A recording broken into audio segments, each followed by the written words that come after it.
All right. Hello, everyone. Welcome to the Meet the Imperial Student Groups Tackling Climate Change event. I'm very excited for tonight. My name is Ioana Balabasciuc. I'm in my second year studying physics.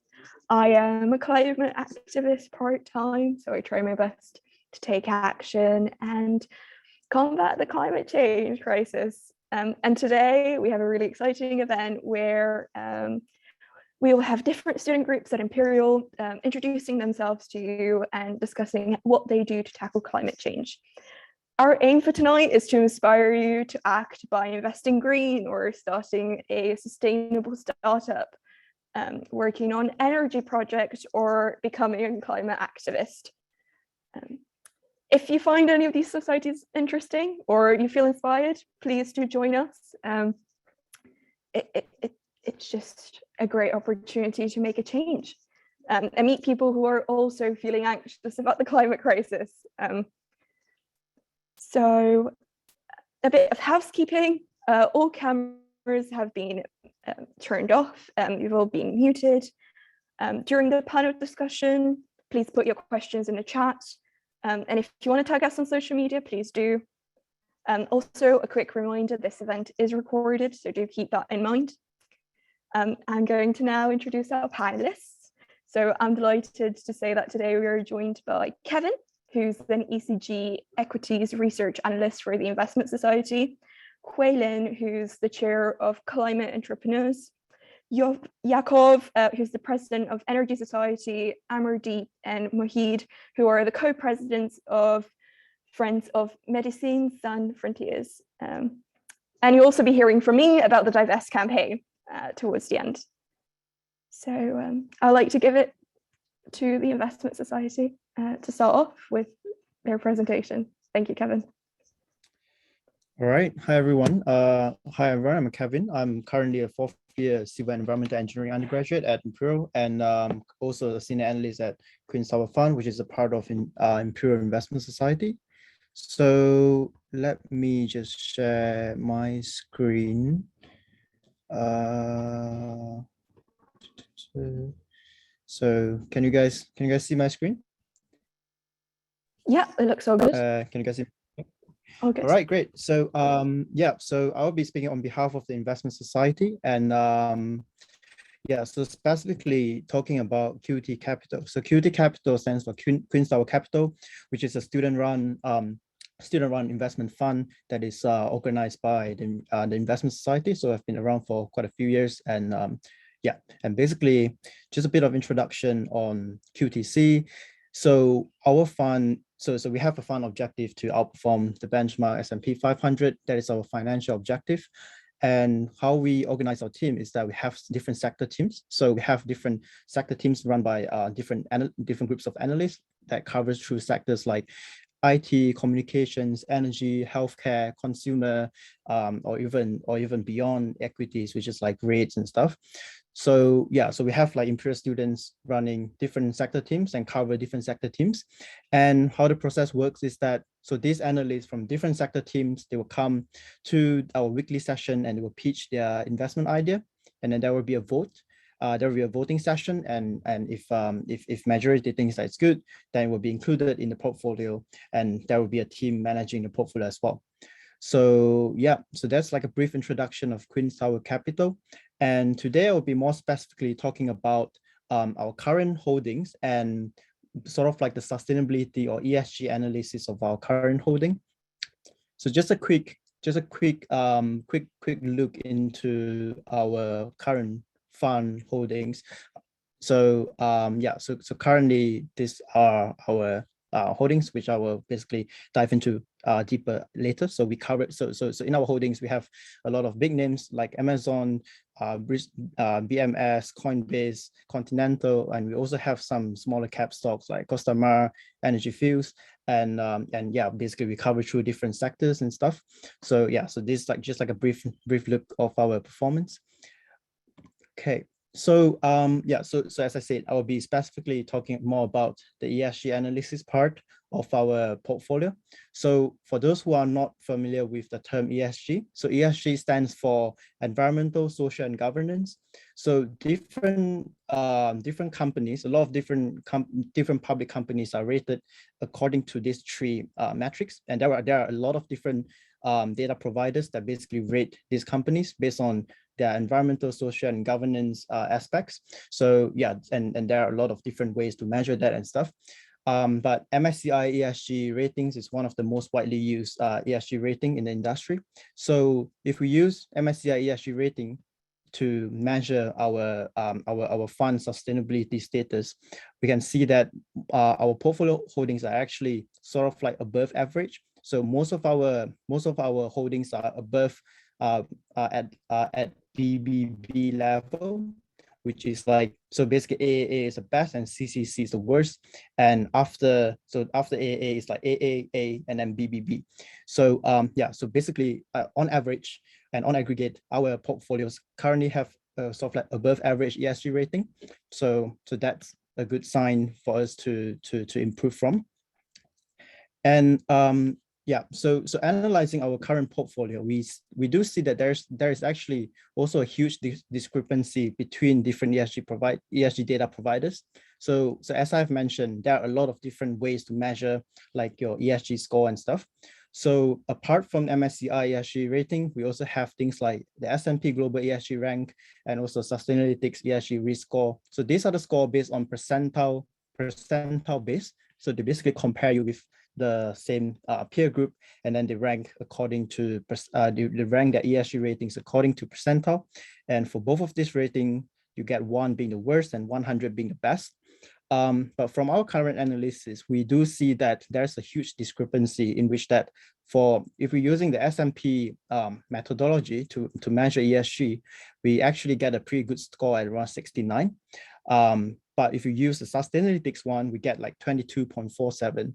So there's this difference, which can basically be explained by how these different data providers interpret and analyze and basically give scores, right? So there are a lot of things that Smp and Sustainalytics do differently, and that's something that we need to look into and for the fund as well to determine what will be the standard metric that we want to use moving forward. So okay, so apart from the percentile-based ESG score, we also have absolute scores, which are provided by other data providers such as IIS and CDP performance score. But in general, the absolute scores show that we are currently at a pretty good level. So for ISS, for example, which are the one in blue, we got 1 being the best and 10 being the worst. We got our median score is around 3. And then for CDP, we got 0 being the worst and 8 being the best, and we got around 6. Yeah, so in terms of absolute score, we are doing pretty well. And CDP, since this is an environmental session, CDP measures more specifically on climate risk. So yeah, so in general, our portfolio holdings are doing pretty well in terms of mitigating climate risk and doing well in terms of that environmental part. So yeah, so apart from that, if we dive because just now we were looking at more like ESG in a more holistic view, in more general view, but if we look into specifically environmental ratings, we do see that there is a huge problem for us where there's a lack of data to actually conduct meaningful analysis for us. So so as you can see from the graph, we basically plot our portfolio against the greenhouse gas scope 1 estimates emission and also the environmental score given by Bloomberg. We do actually see that there are quite limited data. For example, the environment score by Bloomberg, we only have three data out of our entire portfolio. So that's like too little data for us to conduct meaningful analysis. So yeah, so basically for us, there's a huge challenge as well to determine what would be how can we effectively analyze our for example environmental pillar and see how things can be better, because we don't have that many data coming from providers. So for our fund, we could possibly sort of mine our own data, which is something quite hard to do, quite difficult to do, or we can do a more sort of like manual kind of the manual kind of interpretation. For example, looking into their reports, sustainability reports and stuff like that, rather than relying on these scores. So that could be something that we can look into. So yeah, so in general, what's next for us in terms of advancing our sustainability mission for our fund? So first, we think that we can establish exclusionary criteria. So what does it mean is that, so rather than looking into ESG, we have a fixed list of things that say that we won't invest in A, B, C. So at the moment, we don't really have that list, but there's like a general consensus that, for example, we don't invest in like stocks that are related to gambling or like thermal coal or like weapons. So there's like a general consensus, but there's no fixed criteria. So we can move towards like having that fixed list. And secondly, we could do ESG analysis for all of the pitches. So basically, looking into their ESG data and looking into some of the points in their sustainability reports in all of the pitches, so that they highlight some ESG risk. And thirdly, which is something more interesting, which is to basically initiate like an impact investing section, like impact investing arm for the investment fund that looks at basically making investment, not just focusing on financial return, but also focusing on measurable and intentional social and environmental outcomes. So that would be something that's interesting that the fund could possibly carry out in basically for the next academic term. So yeah, so that sums up my presentation in general. And if you are interested, feel free to check us out in QT Capital long only equities. If you scan the link, you will see our trading 212 Pi, I think. And if you're interested as well, I'm currently doing my own newsletter, which I'm happy for if anyone is interested to contribute on topics like sustainable investing and sustainable business. And you can scan the link to know more about, or you can just contact me via like LinkedIn or anything. Okay. Yeah, thank you so much for your time. And yeah. Thank you so much for that speech. That was very interesting. I learned a lot about how green investment works. So now we'll be moving on to Jakov from the Energy Society. Yeah, I'll just demonstrate my screen and I'll ask if it works. So the question is it works? I can see it, so it's all good. Go ahead. Brilliant, thank you so much. So a few words about myself. So I'm Jakov, a third-year physics student, as I guess Ioana, and I'm actually graduating this year. So given the fact that my lectures and seminars are finished, this is probably my last presentation that I'm given at Imperial, yes, and I'm heading off, so quite excited about this one. But long story short, let's get started.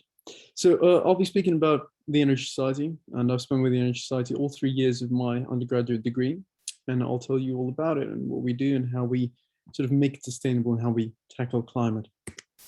So first of all, straight after I joined back in year one, maybe even earlier, the Energy Society experienced quite a significant paradigm shift in the sense that we transitioned from our conventional oil and gas research and development events to sustainable energy events, where we introduce more talks like this one you were seeing last year, talking about battery storage, or let's say doing something more holistic, or decarbonization with different consultancies.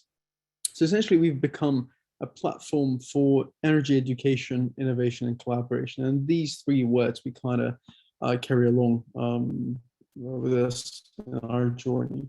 And we also advocating for fossil-free careers. So in our annual energy careers fair, more and more energy startups are appearing in the brochure, from companies like Tokamak Energy that are pioneering fusion energy, to software pioneers of like Octopus Energy, who are managing the immense portfolio of renewable energy sources. So things have taken a turn. And what we believe in our creed is that we're fighting climate change through innovation. And by innovation, I mean that we, for instance, last year we kickstarted this Energy Idea Challenge that we hosted just at the end of February this year as well. And it's a case competition in policy, technology, and business. So if you have a bunch of your creative friends who are eager to make a change and who are eager about energy and sustainability, you're welcome to sort of come along and present this to energy experts. But with that, you also get a deeper understanding of the current state of the industry. So we have lectures there, we have communications between different teams, and this is a very engaging format that helps you learn a lot about the current state of affairs in the energy industry. And as I mentioned, if your solution is really nice and you want to demonstrate, like do a proof of concept demonstration, you can pitch your solution directly to the energy professionals who act as judges there. This year we had a interesting panel from people from Cambridge and Baringa and Shell, so all across the industry. So it's also really, really exciting. And this is just a photo I like of a bunch of students thinking about the case. When we move to the actual sort of action and innovation, sort of a flagship event, programs, I would say, that we have are design projects.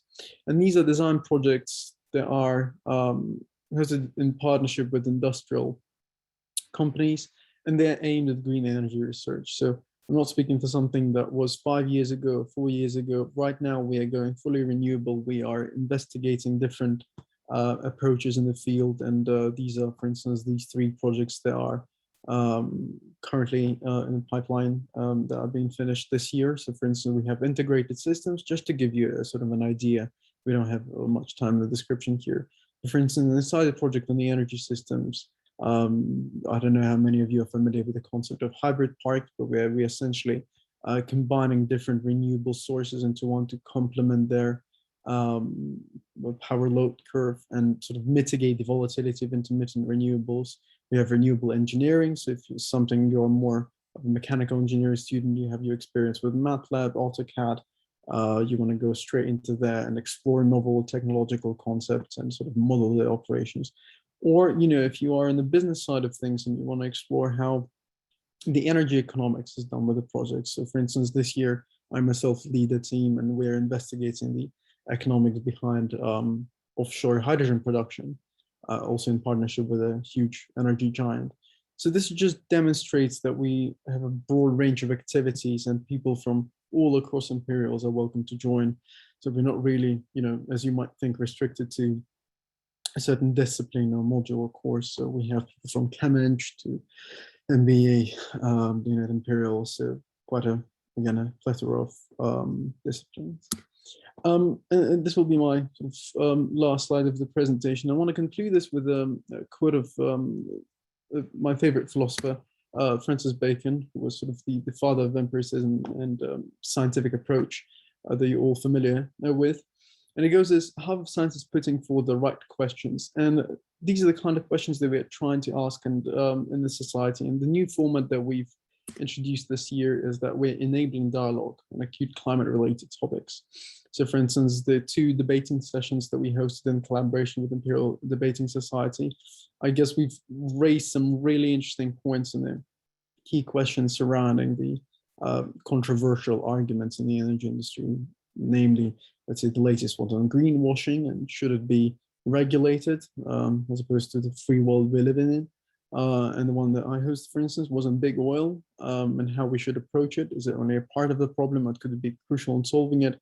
And this just demonstrates that we're not only about, as you might think, you know, building solar farms or modeling it. We're also, we're quite diverse in the approach that we are using when discussing climate change. So we're hosting workshops where people learn about decarbonization. We're hosting lunch hour coffee chats where people are talking to industry experts one-to-one.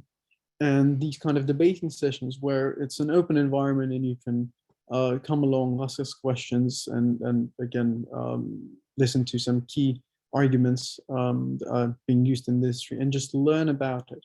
And hopefully by this, we're stimulating the discussion and stimulating the industry and just the interest and just sort of raising the young aspiring energy professionals. This was quite short for me, but thank you so much. And I'll be hearing your questions at the very end, I suppose. Thank you so much. That was great. I'm glad to see the energy societies making the right changes and becoming more renewable and focusing on pioneering that movement that needs to be significantly accelerated if we're going to meet the Paris Agreement. Great, thank you.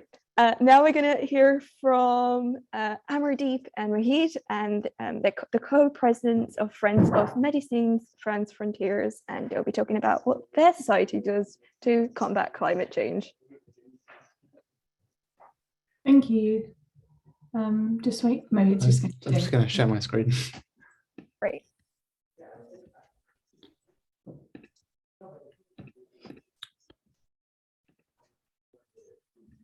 Okay, are you able to see that? I don't think we can see anything yet. Not yet, no. Oh, can you not? Oh, sorry about that. One sec. How about now? Yeah, we can see it. Okay, great. It's not on slideshow mode though. Oh yeah, now it is. Great, thank you. Okay, perfect. Hi everyone. As introduced already, so Mohit and I are the co-presidents of the Student Society Friends of MSF at Imperial. So next slide. So just to start, a few of you may be wondering, what is MSF? So MSF is Médecins Sans Frontières. They're a non-governmental organization who provide medical aid to those who need it most around the world. So can you just click one? So these are the three values that are kind of core to MSF's beliefs. So impartiality, they go wherever they are needed, and they will treat people regardless of their race, religion, gender, or political views. And that's something that can be quite crucial to ensuring they help those just based on need. The second key value is neutrality. So they may be in very difficult positions where they're providing aid in places of conflict, and it's really important for them, for their own safety, to not take sides in these scenarios. And that again just highlights the impartiality and providing aid for everyone who needs it. And then the last value that is quite core to their organization is independence. So they solely rely on private donations, or most of their donations are from private organizations. And this is because if they were to take money from the government, it kind of has a political association with it and can make it a bit more difficult to maintain that neutrality that they strive for. So I'm now just going to pass on to Mohit, who will explain a bit more about why climate change has been so important in affecting people's healthcare and how MSF are involved in that. So you might be wondering, why does climate change matter to Médecins Sans Frontières, as we're an NGO providing care around the world? And there are many reasons why. The changes in climate are causing a lot of changes to a lot of populations around the world, with heavy rain, cyclones, and floods in areas that we might not have seen them before. The first implication of this is disease outbreaks. Climate change is having major impacts on some of the world's most vulnerable populations, causing disease outbreaks in new areas. When an extreme weather event hits, disease follows quickly.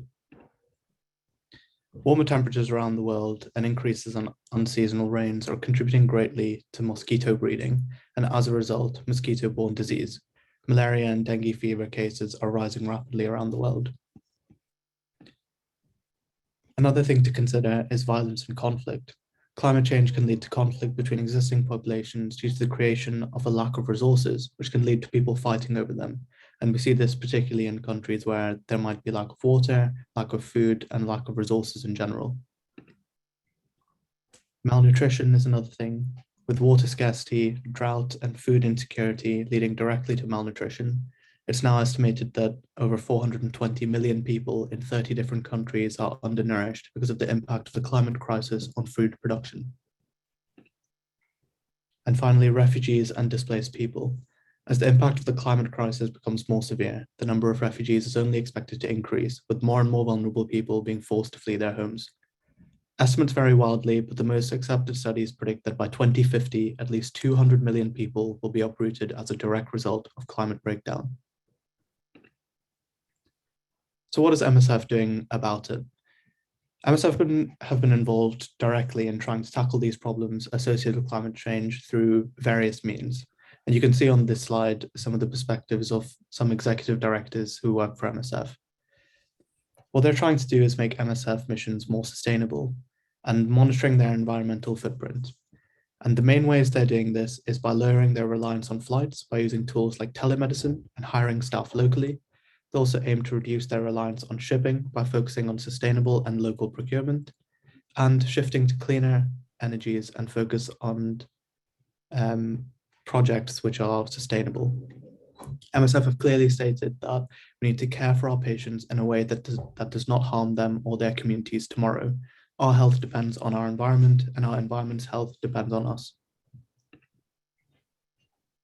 Okay, so we just wanted to touch a bit on how MSF were at the Conference of the Parties, the 26th Conference of the Parties. So I guess alongside what Mohit has said about what MSF are doing for that, at this conference, they spoke about their action plans and what they're doing to tackle climate change and how this is really important. So decarbonising MSF, so reducing their carbon footprint, is a really big part of that. So can you just click one, Mohit? So témoignage is a term that is commonly used in MSF. It's quite a key idea, which means to bear witness. And what this means is for those people who work for MSF, they're in quite a powerful position because of what they can experience. So they witness kind of injustice, and they might see things which just are things that people shouldn't really be going through. And this allows them to advocate for those people who may be suffering from these effects of climate change. So being involved in MSF means you can speak up about these issues when you see it. So if they see it in the field and on MSF missions. So that's just a key idea that we wanted to highlight. Next slide. So that's what MSF does, and we are part of Friends of MSF. So we're a student society and we support the work that MSF does. So we have just a little collage here to show what we've done this year in terms of events at uni. So you can see we have a few different fundraising events like entry to medicine programs. We've also done a fun run in Battersea Park quite recently. And we also just tried to educate people on how they can get involved with MSF. It doesn't have to be just people from a medical background at all. So we've had students from engineering who can find out a bit more about working for MSF. And we've also had some kind of challenges to help people think about how can they tackle these problems that MSF face on a daily basis. And in 2020, which is 2 years ago now, our national conference was focused on the theme of climate change and its impact on people around the world. By collaborating with Friends of MSF groups from King's, St. George's and Barts, we aim to raise awareness of climate change among university students across London. Here you can see the schedule for the day. And we had a combination of lectures and workshops so that students would be able to put themselves in scenarios and try to work towards finding solutions to complex challenges in the humanitarian world. A lot of what we do, as Amadip mentioned, as Friends of MSF, is support Médecins Sans Frontières through raising awareness about the humanitarian field and the humanitarian challenges they face around the world. As such, we try to raise awareness of climate change as well, because most, if not all, humanitarian issues are driven by these changes to our climate, which we're seeing on a daily basis. So thank you so much for listening. I hope you found it interesting. We've added some links to our socials here and also our email. We'd love to see some of you at our future events. And if you have any questions, please feel free to put them in the chat or email us directly. Thank you. Thank you.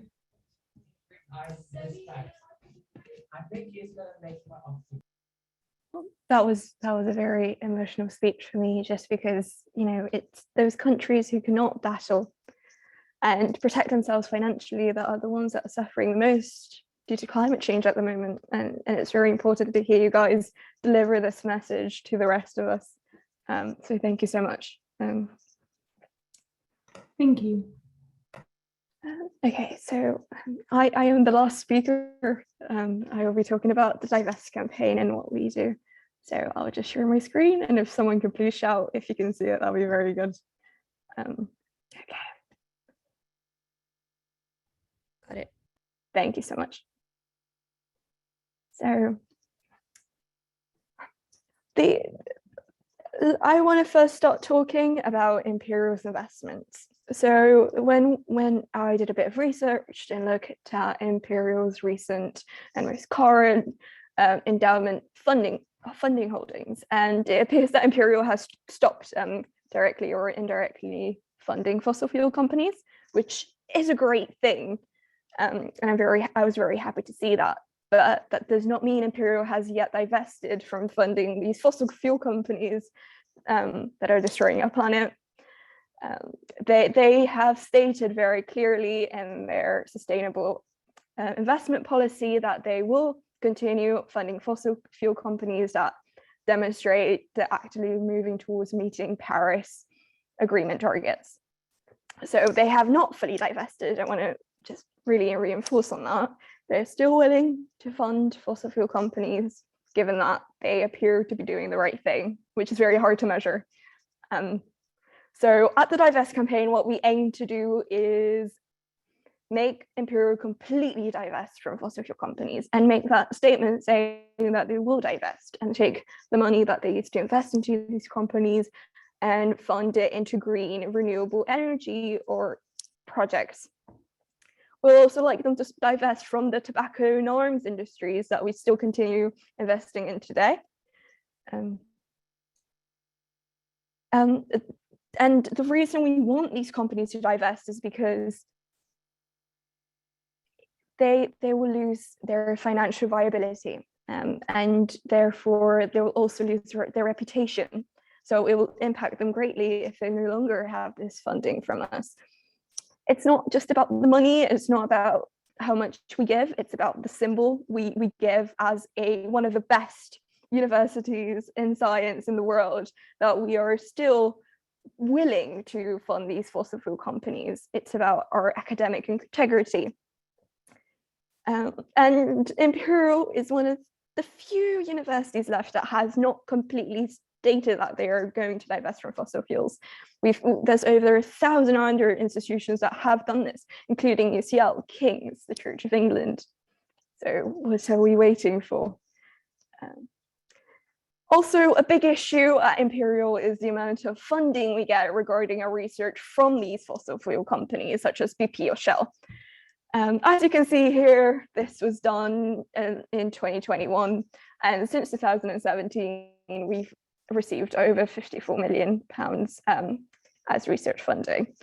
And we're one of the biggest receivers of funds out of all the universities in the UK. Shell has been one of our biggest investors as well. They have invested, they're described as a long-standing and fruitful partnership with us. Now, I understand why Imperial chooses to take money from these companies for research, but it gets problematic when we are helping these companies greenwash by doing research into carbon capture and ideas that are very, very far away from being marketable and brought to commercialized. And the problem with that is that the only way we can act and receive what we need to receive by 2050 is by no longer producing fossil fuels. It's that simple. Even if we do develop carbon capture, that's not going to be enough to capture all the carbon in the atmosphere. We just have to stop polluting. And the only way to do that is to stop supporting these companies. So what Imperial says is that it helps them develop a meaningful solution to climate change, and they help influence these companies into meeting the Paris Agreement targets. So when it comes to these companies, what we have to be extremely careful of is greenwashing. Okay, and I agree, we can receive funding from these companies, given that the true intention is to become more sustainable, to phase out fossil fuels, to decrease the production, to become a renewable energy company or invest in a renewable energy company. But that's not what we're seeing at the moment. We're not seeing companies give money to us that are willing to make those changes. We're seeing companies that are potentially using our research to greenwash the way out of this. A research article was released on the 16th of February, 2022, and it clearly says that BP, Chevron, ExxonMobil, and Shell are greenwashing. These accusations are funded. As I've highlighted here, you can see that their business model still depends on fossil fuels, and the amount they're investing into clean air energy is insignificant.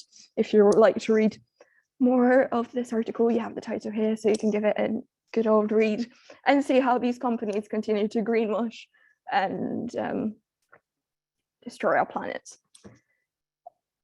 So now the Divest campaign has lost momentum. We've lost momentum, unfortunately, after the pandemic hit, after COP26 hit. A lot of us activists have lost momentum after COP26, just because we are just so tired. But I want this movement to pick up momentum again. And I want you guys to join us and help us stop and make Imperial fully divest from fossil fuels, and make Imperial reduce their funding from fossil fuel companies by having discussions with professors, or and understanding why they're making these decisions. And I want to show you a video of the demonstration Imperial did right before the pandemic hit, and show you what Divest is all about. Every 26 seconds.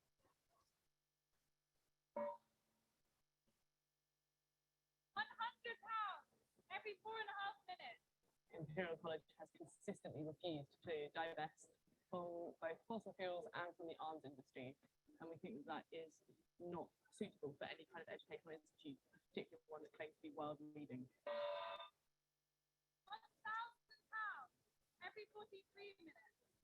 Imperial's got a lot of unlearning to do in terms of the way it educates, because they receive £24 million a year from fossil fuel industries. They have such a huge stake in education. £10,000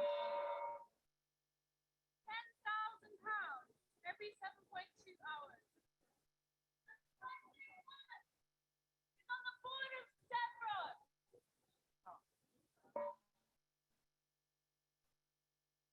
£1 million every month. All right, I hope that was a nice taster. So why you should join us. Ioana, the recent IPCC report came up for 2022, and this is the final sentence in it. So any further delay in concrete global action will miss a brief and rapidly closing window to secure a livable future. Many countries, as stated by the previous society, are already feeling the impacts of climate change. In the West, we started feeling the impacts of climate change, like we saw last summer with the floods or the extreme heating, the hurricane and storm that recently hit us. So I would like you all to join us, and I'll put a little link on how to register your interest. Now, the campaigns we have to do don't have to be as radical as the first one. I'm part of Fossil Free London, and here are some of the actions we took. We stood out in front of Barclays on Valentine's Day and told people to stop putting their money into Barclays because they're one of the biggest investors of fossil fuels out of all the banks in Europe. We also did a demonstration. We made a swill by hand and stood out in front of the Shell headquarters, telling people about how they were planning to survey in Mozambique and destroy biodiversity. So thank you. Okay. Having finished all these talks from everyone, I'd really like to open up to the floor and hear any questions everyone has for each society. Yes.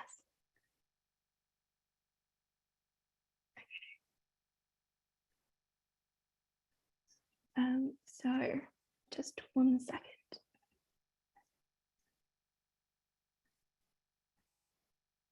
Okay, I'm going to start off with a question for Kevin. And my question is, how does the ESG criteria fail to measure sustainability fairly? Sorry, do you mind repeating your question? Yeah, so sorry. Yeah, so how does the ESG fail to measure sustainability fairly? You mean the ESG criteria, the ESG rating? Yes. Okay, I think something that we have to take note about ESG ratings is that they are not specifically measuring how these companies are doing good to the world on that three measures. They are measuring how the companies are affected by these three criteria. So for example, they are not measuring, for example, a certain company like Apple, they're not measuring how Apple is explicitly doing good in terms of environmental and social and governance, and they are measuring the inverse thing, which is like how the environmental challenges, how the social changes, and how governance issue may impact Apple. So the financial industry does see it more like a risk metric. So which I personally think that makes sense for us to measure the risk in these three aspects for different companies. But in order to, for example, to advance sustainability and to let's say advance green transition, I think we will have to look more into more specifically impact investing, which also targets like measurable and intentional sustainability objective.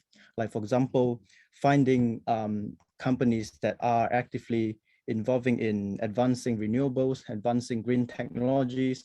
And I think we are Imperial because, since we are Imperial, we have a lot of students with that knowledge, with that exposure to this kind of technology. So I think we can sort of like be a student fund. We can be like a student fund that has this kind of focus, and that would be very interesting for us to look into. And yeah, so essentially, I think to summarize, I think ESG ratings are more like a risk for the companies. If we want to focus on doing good to the world while investing, while getting good returns, we should look into more of things like impact investing. And I think that's probably something that I would say, I mean, from my personal opinion, Imperial Endowment Fund can probably look into as well, because for example, the world leading endowment fund in Yale University, they are doing very much into investing in venture capital and funding a lot of the new companies in this area. So yeah, that's something, that's my 2 cents. So yeah. I think it would be really interesting if the Investment Society took their spin on these endowment funding for Imperial. I think that would be good, and it will also make it more accessible to students to actually see how everything works and what your tuition, a portion of your tuition money is invested in. Yeah, great. I really like that. Oh, Pete, I see you've raised your hand. Do you want to ask something? Yeah, thanks. Yeah, there's a question for you really, Ioana. The Divest campaign, I think, is a brilliant thing to do. But as you say, you know, the success has been, it's difficult to say how much Divest has influenced their decisions. So what's the plan to make Divest have a greater impact? Thank you. Well, first of all, we need momentum, and we've lost it, and that's why I'm sort of doing this event today. I want people to hear about it and join us. We need more students to be unified, so we can actually make a change. I think the one for climate change and divestment is higher now than it was a year before the pandemic, just because so many of us sat at home and did research. But yeah, despite us having that support just before the pandemic ended, we still weren't very successful.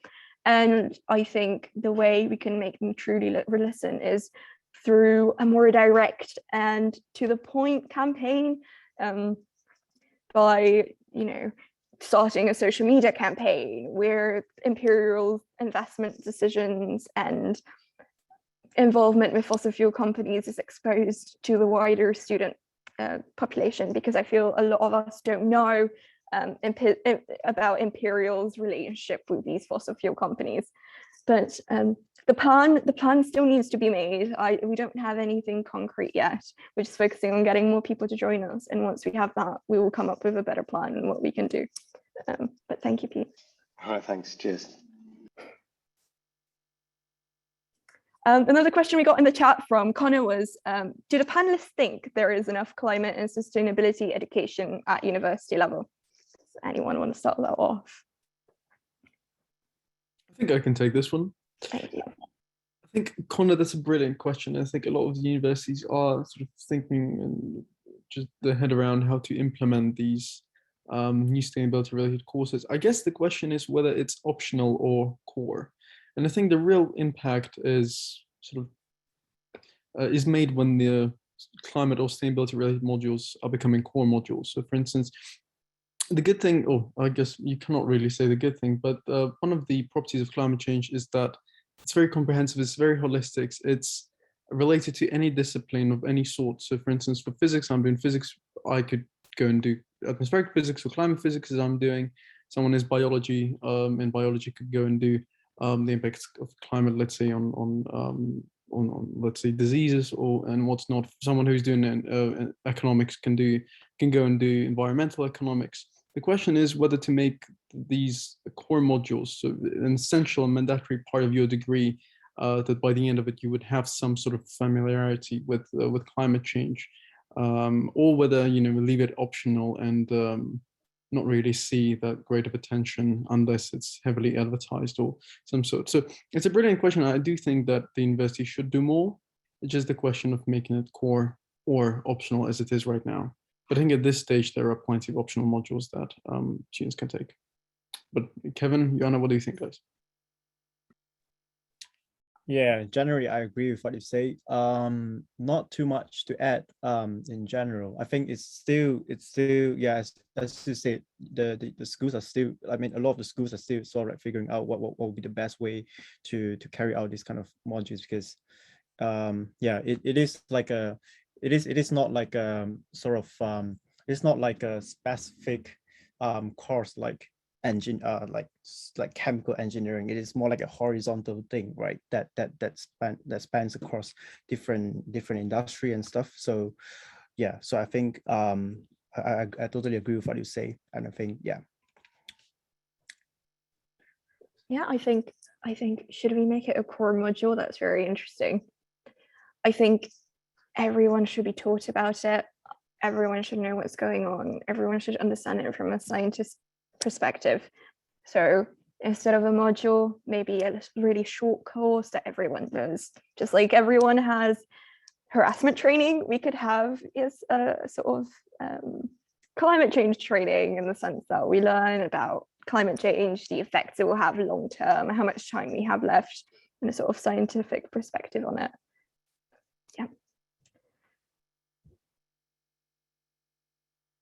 Yeah, and then Connor, okay. Let me just have a look at more questions. Sorry, everyone. Okay. Yakov, I wanted to ask you about how do you feel about advertising renewable energy roles in oil and gas companies such as Shell? Brilliant question. Tough though. Yes. Well, again, the energy society is quite a broad one, and we cannot really say for everyone. So I'll just speak for myself, and that may not reflect the position of other committee members. Nevertheless, I think the question is more related to greenwashing than ever before. And the question is whether the, by advertising, is it just sort of a fake advertisement to demonstrate that there is some endeavor going around and there is some action being made on one ground or another? Or the question is it really there to make an impact when we talk about the role? And the actual statistics and the actual sort of latest announcements, and we're not talking just about press releases, but we're actually looking at, let's say, the leasing rounds for wind projects in Scotland, or we're talking about building new hydrogen projects or carbon capture. That really demonstrates that if we're talking, let's say, about Shell or BP or whatever big oil, that they need new talent, and they need this talent from a slightly sort of with a slightly different mindset and with a slightly different skills. So surely, they're not really looking to hire more petroleum engineers as they did before because of the ideas of the oil demand and et cetera, et cetera.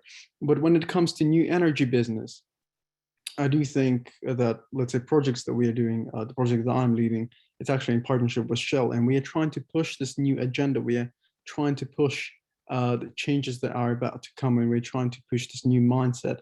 And I'm actually saying that this is effective because we're working with a new energy department, and we're saying that, guys, please, there is a need to build these projects. There is a need for investment.